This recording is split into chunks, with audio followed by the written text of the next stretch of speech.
수요 말씀 묵상, 오늘은 11월 27일 24년입니다. 함께 기도하시겠습니다. 우리를 창조하시고 우리의 아버지 되시는 하나님 아버지, 지난 3일 동안도 주님의 은혜 가운데 살게 하여 주시고 오늘 함께 모여 주님의 말씀을 묵상할 수 있는 시간 주심을 인하여 감사합니다. 말씀을 통해 우리에게 말씀하시고자 하는 그 말씀이 우리에게 들리게 하여 주시고, 그 말씀을 통해 깨닫게 하여 주시고, 말씀 앞에 순종할 수 있도록 우리의 마음과 심령을 주장하여 주시옵소서. 감사드리며 예수님의 이름으로 기도합니다. 아멘. 오늘의 말씀은 빌립보서 4장 1절부터 9절까지의 말씀입니다. 함께 읽겠습니다. 그러므로 나의 사랑하고 사모하는 형제들, 나의 기쁨이요 면류관인 사랑하는 자들아, 이와 같이 주 안에 서라. 내가 유아디아를 권하고 순두개를 권하노니 주 안에서 같은 마음을 품으라. 또 참으로 나와 멍에를 같이한 네게 구하노니 복음에 나와 함께 힘쓰던 저 여인들을 돕고 또한 글레멘드와 그 외에 나의 동역자들을 도우라. 그 이름들이 생명책에 있느니라. 주 안에서 항상 기뻐하라. 내가 다시 말하노니 기뻐하라. 너희 관용을 모든 사람에게 알게 하라. 주께서 가까우시리라. 아무것도 염려하지 말고 다만 모든 일에 기도와 간구로 너희 구할 것을 감사함으로 하나님께 아뢰라. 그리하면 모든 지각에 뛰어난 하나님의 평강이 그리스도 예수 안에서 너희 마음과 생각을 지키시리라. 끝으로 형제들아, 무엇에든지 참되며 무엇에든지 경건하며 무엇에든지 옳으며 무엇에든지 정결하며 무엇에든지 사랑받을 만하며 무엇에든지 칭찬받을 만하며 무슨 덕이 있든지 무슨 기림이 있든지 이것들을 생각하라. 너희는 내게 배우고 받고 듣고 본 바를 행하라. 그리하면 평강의 하나님이 너희와 함께 계시리라. 아멘.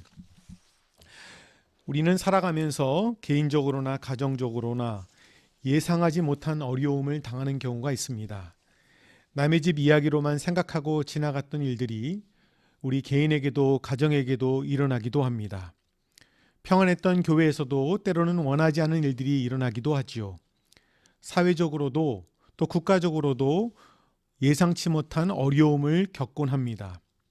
그때 우리는 개인적으로나 가정적으로나 교회적으로나 사회적으로나 국가적으로 흔들릴 수가 있습니다.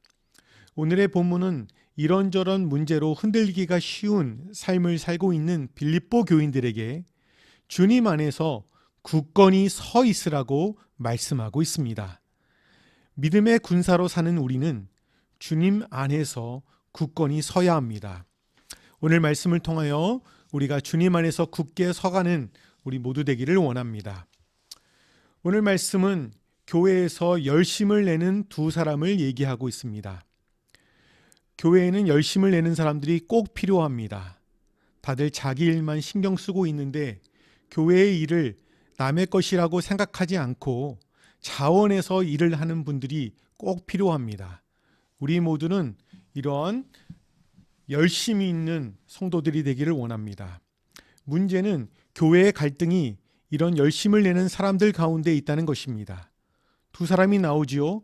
유오디아와 순두개라는 여전도의 일꾼들이 나옵니다. 그들 가운데 갈등이 있었습니다. 사도 바울이 빌립보서에서 에바브로디로를 제외하고 교회 성도의 이름을 언급한 것이 지금 처음입니다. 그만큼 소중한 일꾼이었을 뿐만 아니라 이 갈등이 중요한 문제였기 때문입니다. 사실 열심히 일을 하다 보면 갈등이 생길 수 있습니다. 이에 대해서 사도 바울은 그들 모두가 주님 안에서 같은 마음을 품으라라고 권면하고 있습니다. 같은 마음이란 내가 그 상황을 내 중심으로 통제하고 지배하려는 마음을 내려놓고 그리스도 예수님께서 가지셨던 바로 그 마음을 품으라는 말씀입니다. 주님의 겸손하고 온유한 마음을 품지 않으면 다툼이 끊이질 않습니다. 비본질적인 것을 본질적인 것이라고 생각하면 다툼이 있을 수 있습니다. 사도 바울은 또한 교회 공동체에게도 이들을 비난하기보다는 화해와 동역을 위해서 협력할 것을 권면하고 있습니다. 바울에게는 그들 모두가 경쟁자가 아니라 복음을 위해 함께 수고할 동역자였기 때문입니다.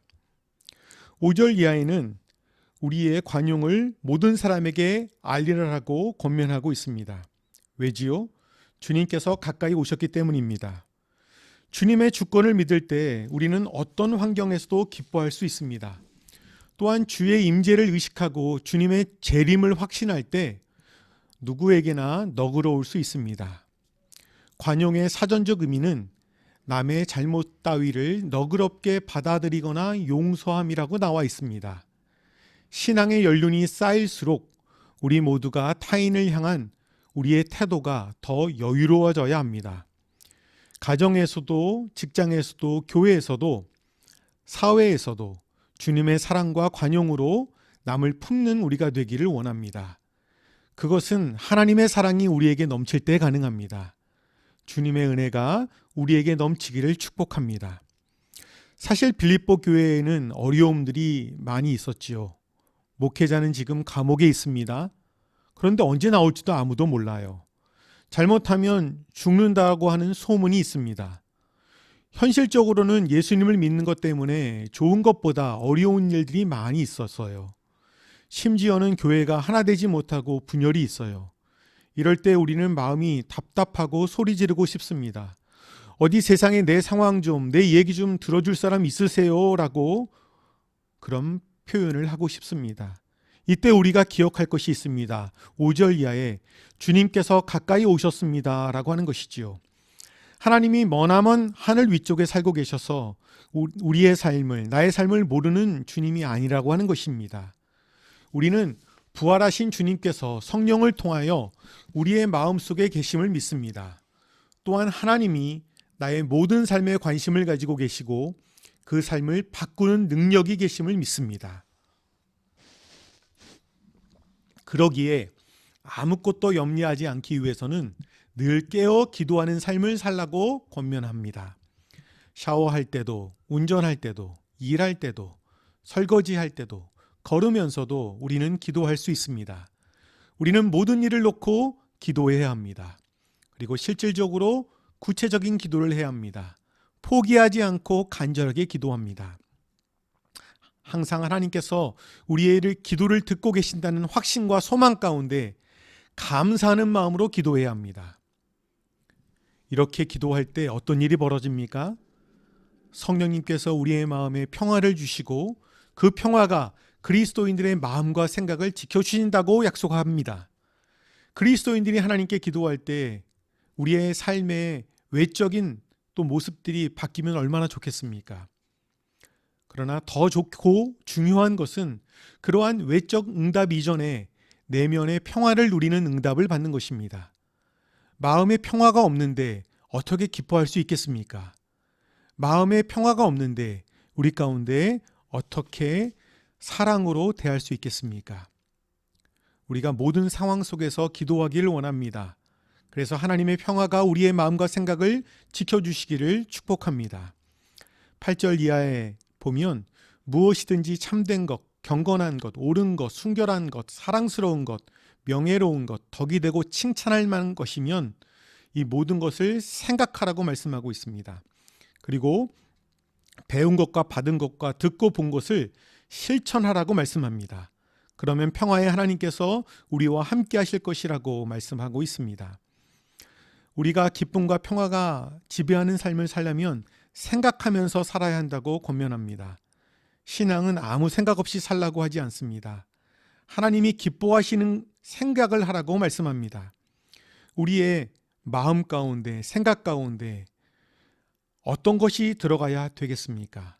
더러운 생각, 음란한 생각, 거짓된 생각, 속이는 생각, 질투하는 생각, 모함하는 생각, 자기 연민에 빠지는 생각, 타인을 비방하려는 생각에서 벗어나기 위해서 우리는 기도해야 합니다.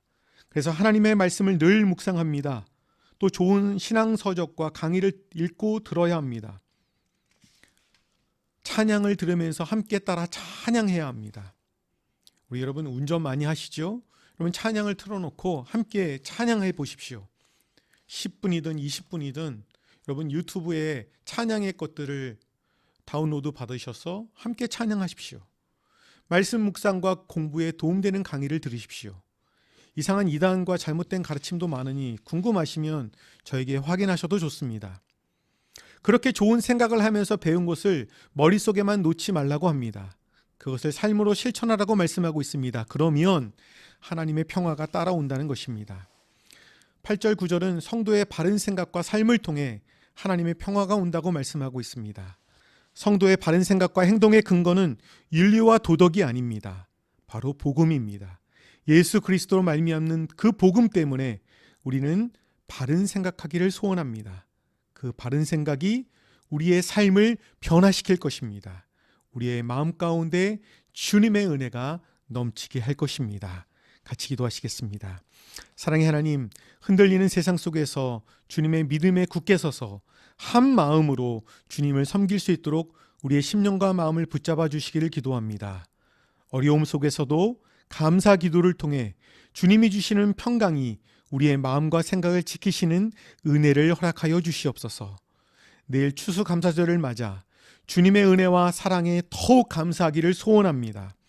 우리의 삶 가운데 감사가 넘치는 우리의 가정과 우리의 교회가 될 수 있도록 주여 은혜를 베풀어 주시옵소서. 주 예수 그리스도의 이름으로 간절히 기도합니다. 아멘.